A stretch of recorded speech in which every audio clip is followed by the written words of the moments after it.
اعوذ باللہ من الشیطان الرجیم بسم اللہ الرحمن الرحیم اللہ نور السماوات والارض مثل نورہ کمشکاۃ فیہا مصباح المصباح فی زجاجہ الزجاجۃ کأنہا کوکب دری یوقد من شجرۃ مبارکۃ زیتون لا شرقیۃ ولا غربیۃ یکاد زیتها یضیء ولو لم تمسسہ نار نور علی نور یہدی اللہ لنورہ من یشاء ویضرب اللہ الامثال للناس واللہ بکل شیء علیم آمنت باللہ صدق اللہ مولانا العظیم۔ سورہ نور کی آیت نمبر 35 کی تلاوت کی گئی اور اسی آیت مبارکہ کی نام سے اس سورت کا نام رکھا گیا۔ اس میں اللہ رب العالمین نے نور کی مثال بیان فرمائی۔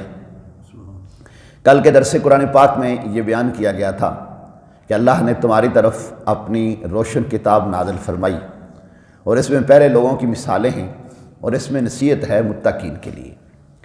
اب کتاب سے فائدہ حاصل کرنے کے لیے نور کا ہونا ضروری ہے۔ نور کا معنی ہے روشنی۔ روشنی کبھی ظاہر کی ہوتی ہے اور کبھی باطن کی۔ ظاہر کی روشنی جسے آنکھ دیکھ سکے اسے ظاہر کی روشنی کہا جاتا ہے، اور باطن کی روشنی وہ کہ اس آنکھ میں یہ صلاحیت پیدا ہو کہ وہ اس روشنی کو دیکھ سکے۔ اگر روشنی نہیں، کتاب ہے آپ کے پاس، تو اس کتاب سے فائدہ حاصل نہیں کیا جا سکتا۔ کتاب بھی ہے، ظاہری روشنی بھی ہے، لیکن کتاب پڑھنے کی صلاحیت نہیں ہے تو پھر بھی کتاب سے فائدہ حاصل نہیں کیا جا سکتا۔ تو گویا کہ کتاب سے فائدہ حاصل کرنے کے لیے روشنی کا ہونا ضروری ہے، ظاہری روشنی کا ہونا بھی ضروری ہے اور باطنی روشنی کا ہونا بھی ضروری ہے۔ اب وہ ظاہری اور باطنی روشنی ہے کیا ہے؟ وہ ہے رسول پاک صلی اللہ علیہ وآلہ وسلم کی ذات گرامی۔ نبی پاک صلی اللہ علیہ وآلہ وسلم کے ساتھ اگر آپ کا تعلق ہے اور کسی بھی انسان کا تعلق ہے اور پھر وہ قرآن سے فائدہ حاصل کرے تو اسے یقیناً فائدہ حاصل ہوگا۔ لیکن نبی پاک صلی اللہ علیہ وآلہ وسلم کی غلامی اگر وہ نہیں اختیار کر سکتا اور نہیں کرتا، اور حضور کی غلامی اس کے غلامی کا پٹا اس نے اپنے گلے میں نہیں ڈالا ہوا، ویسے قرآن پڑھتا رہے تو اسے وہ فائدہ حاصل نہیں ہوگا جو ایک بندہ مومن کو حاصل ہوتا ہے۔ دنیا میں بے شمار کافر ہیں جو قرآن پاک کو پڑھتے ہیں، اس سے وہ دنیاوی طور پہ تو فائدہ حاصل کرتے ہیں، لیکن آخرت کا فائدہ صرف اور صرف مومن مسلمان کو حاصل ہوتا ہے۔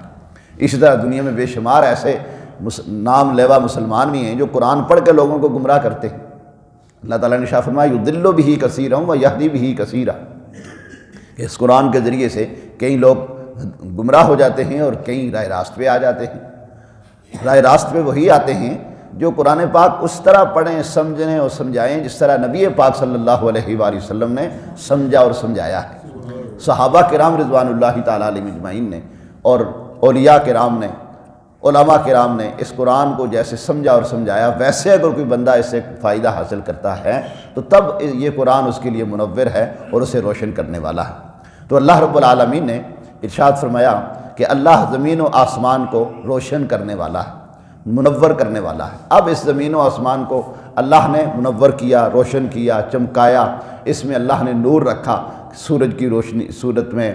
اسی طرح مختلف زمانوں میں راتوں کو بھی نور ہوتا تھے، وہ چراغ ہوتے تھے، اور آج کل جناب یہ ٹیوب لائٹ وغیرہ آ گئی، بجلی آ گئی۔ تو بجلی کہاں سے آئی؟ بجلی پانی سے بنی، بجلی معدنیات سے بنی۔ تو معدنیات کس کے صدقے ہیں؟ یہ سب سارے رسول پاک صلی اللہ علیہ وسلم کے صدقے ہیں۔ تو وہ جو نہ تھا تو کچھ نہ تھا، وہ جو نہ ہو تو کچھ نہ ہو۔ نور ہے، جان ہے، وہ جہان کی جان ہے تو جہان ہے۔ تو رسول پاک صلی اللہ علیہ وآلہ وسلم نے اس کائنات کو کیسے روشن فرمایا؟ اللہ نے اپنے نور سے اپنا نور اللہ نے اپنے محبوب کے سینے میں سجایا، اور رسول پاک صلی اللہ علیہ وسلم نے پھر اس ساری کائنات میں اللہ کے اس نور کو قرآن کی صورت میں، ہدایت کی صورت میں پہنچایا۔ تو اللہ نے اس نور کی مثال اس قرآن پاک کی اس آیت مبارکہ میں بیان فرمائی۔ ارشاد فرمایا اللہ نور السماوات والارض، اللہ نور ہے آسمانوں اور زمین کا۔ نور ہے یعنی روشن کرنے والا ہے آسمانوں کو اور زمین کو۔ مثل نورہ کمشکاۃ فیہا مصباح، اس کے نور کی مثال ایسے جیسے تاک کے اس میں چراغ ہو۔ طاق آپ یہ بڑے لوگ جو ہیں دیہاتی وہ تو سمجھتے طاق کیا ہوتا ہے کہ دیوار کے اندر ایک الماری نما، یہ جو آپ شہری لوگ ہیں یہ دیکھیں، یہ جو الماری ہے جس کے اندر قرآن پاک رکھے ہوتے ہیں وہ طاق اسی طرح کا ہوتا ہے لیکن وہ چھوٹا ہوتا ہے، اور پنڈوں دیہاتوں میں دیوار کے اندر وہ بنایا اس لیے جاتا ہے کہ اس کے اندر چراغ رکھ کے سارے گھر کو روشن کیا جاتا ہے۔ تو چونکہ عرب کا جو ماحول معاشرہ تھا اس کے مطابق اللہ نے ان لوگوں کو سمجھانے کے لیے ارشاد فرمایا مثل نورہ کمشکۃ فیہا مصباح، اس کے نور کی مثال ایسی جیسے کہ طاق کے اس میں چراغ ہو، اور المصباح فی زجاجہ، وہ چراغ ایک فانوس میں ہو۔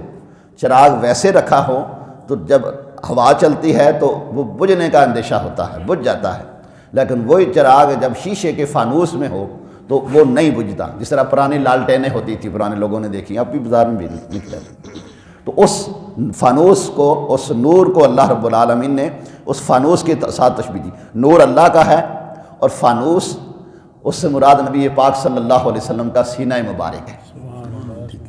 الزجاجۃ کأنہا کوکب، فرمایا وہ فانوس گویا ایک ستارہ چمک رہا ہے۔ وہ نور سرکار کے دل انور میں جو اللہ نے عطا فرمایا ایک ستارہ چمک رہا ہے۔ کأنہا کوکب دری یوقد من شجرۃ مبارکہ، موتی سا چمکتا روشن ہے، اور برکت والے درخت سے۔ وہ برکت والا درخت کون سا ہے؟ زیتون، زیتون کا درخت۔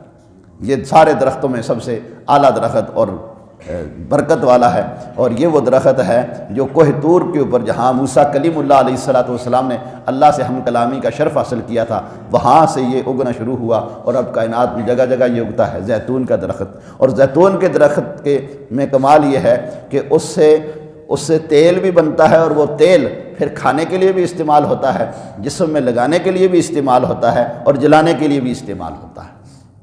اور وہ تیل جو زیتون کا تیل ہے وہ سارے تیلوں سے اعلیٰ تیل ہے۔ باقی تیل تو جناب سرسوں کا بھی ہوتا ہے، تارا میرے کا بھی ہوتا ہے، اور بے شمار تیل ہوتے ہیں، لیکن وہ تیل جو سب سے اعلیٰ تیل ہے اس تیل کے ساتھ اللہ نے اپنے نور کی تشبیہ دی۔ ارشاد فرمایا کہ مبارکۃ زیتونۃ لا شرقیۃ ولا غربیہ، وہ برکت والے درخت کا زیتون کا تیل لا شرقیۃ ولا غربیہ، جو نہ مشرقی ہے نہ مغربی ہے۔ یعنی اللہ کے محبوب کا جو نور ہے وہ مشرق اور مغرب کے ساتھ خاص نہیں ہے، وہ ساری کائنات میں پھیلا ہوا ہے اور ساری کائنات کو روشن کر رہا ہے۔ یکاد زیتھا یضیء ولو لم تمسسہ نار، قریب ہے کہ اس کا تیل بڑک اٹھے اگرچہ اسے آگ نہ بھی چھوئے، یعنی اس کے قریب آگ نہ مل جائیں وہ پھر بھی اتنا روشن ہے کہ وہ بڑک اٹھنے اور چمکنے کے قریب ہے۔ جس سے مفسرین نے یہ بات لکھی کہ نبی پاک صلی اللہ علیہ وآلہ وسلم اگر اعلان نبوت نہ بھی فرماتے، اللہ نے آپ کے اندر وہ کمالات رکھے تھے کہ جو بھی آپ کو دیکھتا تھا کہتا تھا کہ یہ کوئی عام آدمی نہیں ہے، اللہ کا خاص ہی بندہ ہے۔ یہی وجہ ہے کہ اعلان نبوت سے پہلے بھی نبی پاک صلی اللہ علیہ وآلہ وسلم کو عرب کے لوگ اپنا سردار ماننے کے لیے تیار تھے۔ جہاں کہیں کوئی ایسا مسئلہ پیش آتا کہ وہ مسئلہ حل نہیں ہو رہا ہوتا تھا، حضور کا انتظار کیا جاتا، حضور اس مسئلے کو حل فرما دیتے تھے۔ تو ارشاد فرمایا کہ نور علی نور، یہ نور پر نور ہے، حضور کا سینہ یہ نور ہے، اور پھر اس پر اللہ کا نور ہے۔ اور یہد اللہ لنورہ من یشاء، اللہ اپنے نور کی راہ بتاتا ہے جسے چاہتا ہے۔ اللہ اپنے نور کی راہ بتاتا ہے، یعنی اپنے محبوب کا غلام بناتا ہے، سرکار کا کلمہ پڑھنے کی اسے توفیق عطا فرماتا ہے جسے چاہتا ہے۔ لہذا جو بندہ کلمہ پڑھ لے، نماز پڑھ لے، درود شریف پڑھ لے، حضور کی غلامی میں آ جائے، اسے اللہ کا شکر ادا کرنا چاہیے کہ اللہ تیرا شکر ہے، تو نے اس نور کی طرف میری رہنمائی فرمائی۔ فرمایا وَيَضْرِبُ اللَّهُ الْأَمْثَالَ لِلنَّاسِ، اللہ مثالیں لوگوں کے لیے بیان فرماتا ہے۔ وَاللَّهُ بِكُلِّ شَيْءٍ عَلِيمٌ، اللہ سب کچھ جانتا ہے۔ تو اللہ نے یہ مثال بیان فرمائی کہ کتاب بھی تمہاری نصیحت کے لیے ہے، یہ نور بھی تمہارے فائدے کے لیے ہے، اس نور سے وابستہ ہو کر اس قرآن سے فائدہ حاصل کرو، دونوں جانوں کی تمہیں سعادتیں ملیں گی۔ اللہ رب العالمین ہمیں کونین کی سعادتیں نصیب فرمائے۔ وآخر دعوانا ان الحمد للہ رب العالمین۔